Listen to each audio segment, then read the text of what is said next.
اليوم غنوجدو طاجين كفتة السردين. كديروا الكويرات في لاصوص بالصحه والراحه.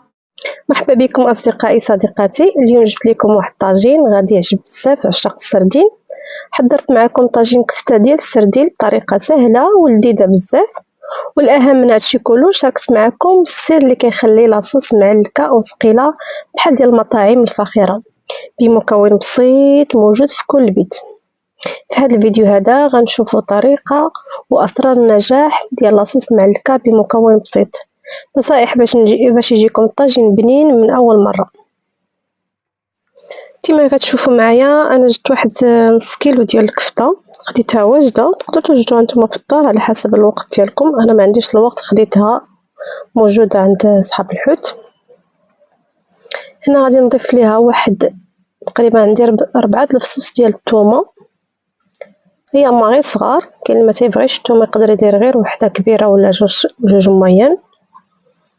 عندي هنايا القزبور المعدنوس قطعته مزيان، قسمتهم على جوج، النص غادي نزيدو مع الكفته، النص نخليه حتى الاخر باش نزيدو في الطاجين. هنا عندي لاصوص مطيشه عندي ديجا موجوده، كانت عندي كميه ديال المطيشه صيبتها ودرتها في الفريكو. خديت منها الكميه اللي غنحتاج، غنحطها دابا في الطاجين، غنديرها فوق البوطه باش تطلق ليا. بالنسبه للتزيين غنحتاجو مطيشه عاديه، وغنحتاجو فلفله صفراء اللي درتها انا كتشوى. هنا غادي نوجد معكم دابا الكفته ديالي. غنضيف واحد الحاجه مهمه اللي كتخلي المذاق ديالها زوين، الا وهي هنا هذه الشحمه. عندي الشحمه ديال العيد ذوبتها كما كتشوفوا، دايره بحال الزبده. كناخذ منها كنستعمل ديما كنطيب بها اي حاجه طيبتها، كنصايب بها بالحوت، كنصايب بها الطاجين. المهم عوض ما ندير زيت نباتيه تندير الشحمه. هنا غناخذ واحد 2 معالق حتى 3 على حسب. المهم انا حيت كونجلي كنهز غير شويه بشويه. ما استعملت الزيت هنايا نهائيا، ما استعملتش الزيت، استعملت غير هاد الشحمه اللي وجدتها مورا العيد من الشحمه ديال العيد. خديت واحد الكميه لا باس بها. المهم ما غاديش نستعمل الزيت، كيفاش نستعمل الزيت صافي. غادي نحتاج هنايا واحد المعلقه ديال الخرقوم، معلقه ديال الخرقوم هنايا، وغادي نضيف واحد المعلقه ديال التحميره انا كنستعملها غير في الحوت. سبحان الله ما عنديش مع التحميره في الطاجين العادي، كنستعملها غير في الحوت. وهنا واحد المعلقه، ما كثرتش، انا درت غير نص ديال معلقه البزار حيت بناتي ما كيبغيوش ياكلوا ليه الحار، صيفطوا الصغيره. ما الكبيره بدات كتبلى معايا بالحار. وهنا غادي نضيف معلقه كبيره ديال الكمون تيجي زوين في الحوت.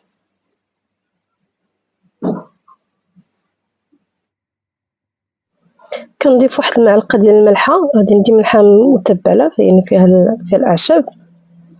ما عندكمش ماشي مشكل، تقدروا تزيدوا الاعشاب الا بغيتوا ديروا اعشاب منسمه.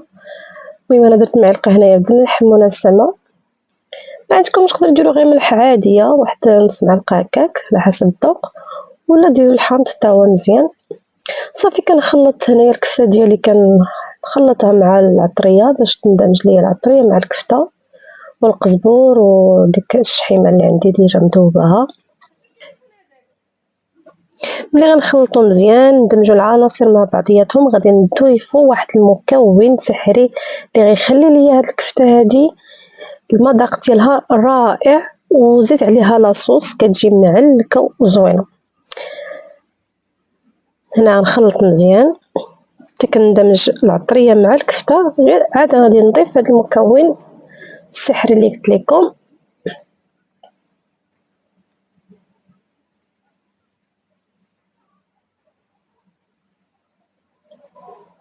هنا هنا نورمالمون كنا كنزيدو نديرو الرز مسلوق ولا البابه ديال الخبز.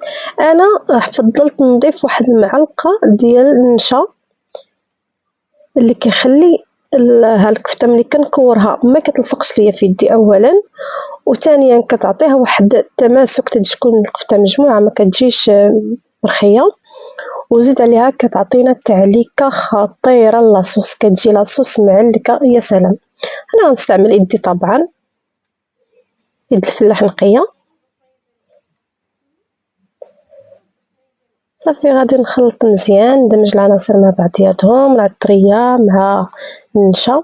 انا كما كتشوفوا راه انا كنخلط ويدي ما كتلصقش فيها بزاف الكفته، حتى هو لافونتاج. والاهم من هادشي هو انها كتعطينا التعليكه لاصوص.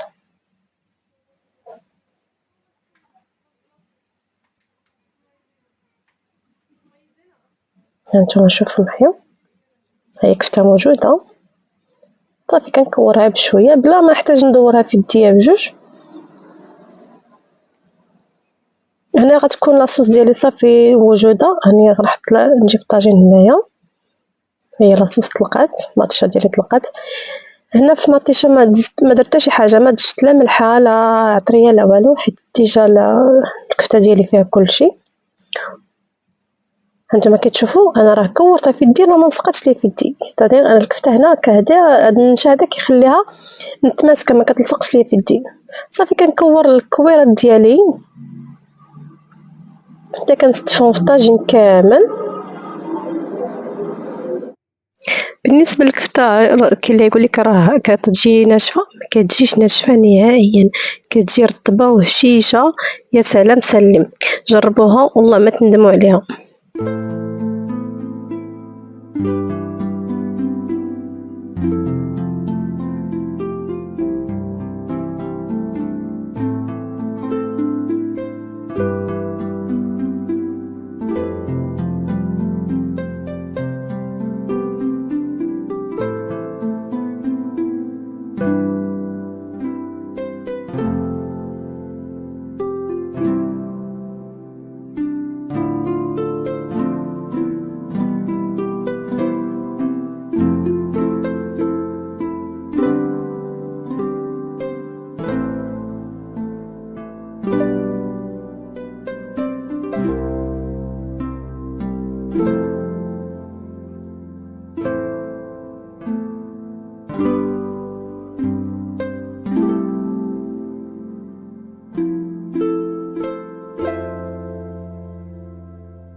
غنبدا نستف الكويرات ديالي كما قلت لكم في الطاجين، حتى كنعمر الطاجين ديالي.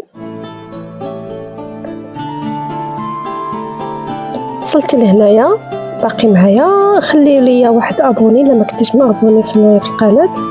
ما تنساش تورك هذيك لايك. هانتوما كما كتشوفوا معايا راه لاصوص سخونه، وكنكور الكويره ديال الكفته ديالي حتى كنسالي كلشي، تنقادو نستفهم في الطاجين. عاد غادي نضيف عليهم داك القزبور اللي خليت تما، داك القزبور اللي ديال شيطو غادي نديرو من الفوق، وغادي نزيد الفلفله. عندي فلفله صفراء وواحد الطري مطيشه غنقطع دوائر وغنزيدها من الفوق، وغنضيف واحد شويه الزيتون. تقدروا تضيفوا الزيتون الا ما بغيتوش تقدروا تستغنوا عنه. المهم ما تنساوش تجربوا هاد الاكله هادي، كفته ديال السردل طبعا بهاد الطريقه. ضيفوا هاد المكون اللي هو النشا، معلقه ديال النشا مع الكفته، كيجي خطير، كيعطي تعليكه زوينه للاصوص.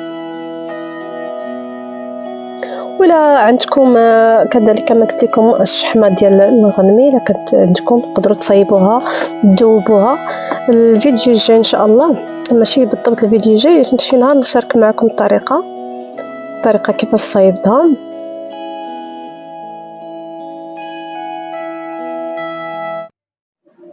هانتوما كيفاش كتشوفوا معايا الطاجين فوق البوطه، يلاه الغليه ديال الاولى كتبان لاصوص عاقده. شوفوا ما شاء الله تبارك الله، تيجي الطاجين رائع بالصحه والراحه. الى عجبكم الفيديو ما تنساوش ديروا لي لايك، كتبوا لي رايكم في التعليقات، فعلوا الجرس باش يوصلكم كل جديد. بصحتكم وراحتكم، نتلاقاو في الفيديو الجاي ان شاء الله. الى اللقاء يا اصدقائي.